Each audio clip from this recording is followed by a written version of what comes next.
Welcome to ஆஸ்ட்ரூஸ் YouTube channel. இன்றைக்கி என்ன செய்ய போகிறோம் பார்த்தீங்கன்னா, தமிழில் பொரி விலாங்குன்னு சொல்லுவாங்க. அந்த ஐட்டம் தான் இன்ஸ்டன்ட் ஸ்நாக்ஸ் வந்து ஹெல்த்தியானதை செய்ய போகிறேன். சிங்களத்தில் அக்கலன்னு சொல்லுவோம். பட் அக்கலைக்கு கொஞ்சம் ஸ்பைசஸ் போடுவாங்க. அதை விட இது டேஸ்ட்டாக இருக்கும். இது இனிப்பு சுவையில் செய்கிறதால. இதுக்கு நான் வந்து சவுதிக்கு வரும்போதவே 1 கிலோ 500 கிராம் பச்சரிசி நாட்டரிசியை வந்து நாட்டரிசியில் தான் செய்யணும். அப்போ தான் நல்லா டேஸ்ட்டாக இருக்கும்.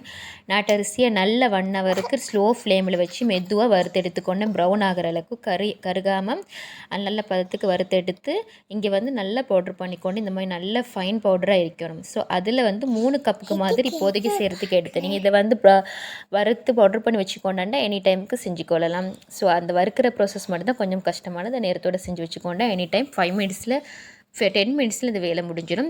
ஸோ அதில் 3 கப் மாதிரி நான் எடுத்துகிட்டு கொஞ்சம் சோல் போட்டு பெரட்டிட்டு, ஸோ நீங்கள் எடுத்த கப்பில் ஒரு 2 கப்ஸுக்கு மாதிரி தேங்காய் போட்டு இந்த மாதிரி துருவின தேங்காய் போட்டு நல்லா மிக்ஸ் பண்ணிக்கோங்க. எல்லா இடமும் படுறதுக்கு மாதிரி. 2 கப்ஸ் தேவையில்லைன்றவங்க 1.5 கப்பும் இனஃப்னு நான் நினைக்கிறேன். பட் எனக்கு கொஞ்சம் டேஸ்ட் வேணும், நிறைய குவான்டிட்டி வரணுன்றதுக்காக வேண்டி நான் 2 கப்ஸ் துருவின தேங்காய் அப்படி போட்டுக்கொண்டேன். ஸோ இதெல்லாம் போட்டு நல்லா பெரட்டிட்டு இதில் வந்து இதுக்கப்புறம் நாங்கள் ஜேக்ரி கருப்பட்டி பானி நாங்கள் ஊற்றி பெரட்டணும். கருப்பட்டி வந்து இல்லாட்டி மண்டை வெல்லம் எதுவும் நீங்கள் எடுத்துக்கொள்ளையிலும் அதை அப்படி மெல்ட் பண்ணி வச்சுக்கோங்க.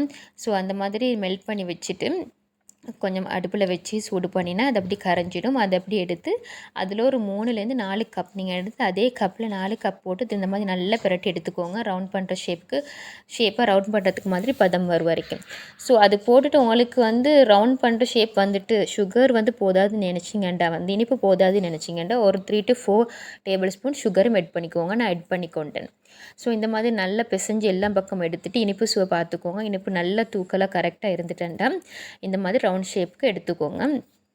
நல்லா எண்ணெய் தடவிட்டு இப்படி இந்த மாதிரி ரவுண்ட் பண்ணிக்கோங்க.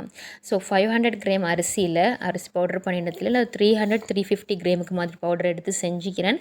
50க்கு ப்ளஸ் பவுல்ஸ் எனக்கு கிடச்சிச்சு. ஸோ இது நிறைய கொஞ்சம் செலவில் நிறைய செய்யலாம். எனி டைம் பிள்ளைகளுக்கு கொடுக்கலும் செஞ்சு நல்ல ஹெல்த்தியானது, ஈஸியானது. தேவைப்படுறேன்னு உங்களுக்கு தண்ணியும் கொஞ்சம் மிக்ஸ் பண்ணி அந்த ரவுண்ட் பண்ணுறது ஈஸியாகிறதுக்காக வேண்டி உங்களுக்கு செஞ்சு கொள்ளையிடும். ஸோ இந்த ரெசிபியை செஞ்சு பாருங்கள் கட்டாயம். சேனல் இன்னும் சப்ஸ்கிரைப் பண்ணாமல் ப்ளீஸ் சப்ஸ்கிரைப் ஆஸ்ட்ரூஸ் யூடியூப் சேனல். அதே போல் இதை செஞ்சு பார்த்துட்டு உங்களோட கமெண்ட்டை வந்து ஃபீட்பேக்கில் எனக்கு கொடுங்க. அது வரைக்கும் தேங்க்யூ ஃப்ரெண்ட்ஸ்.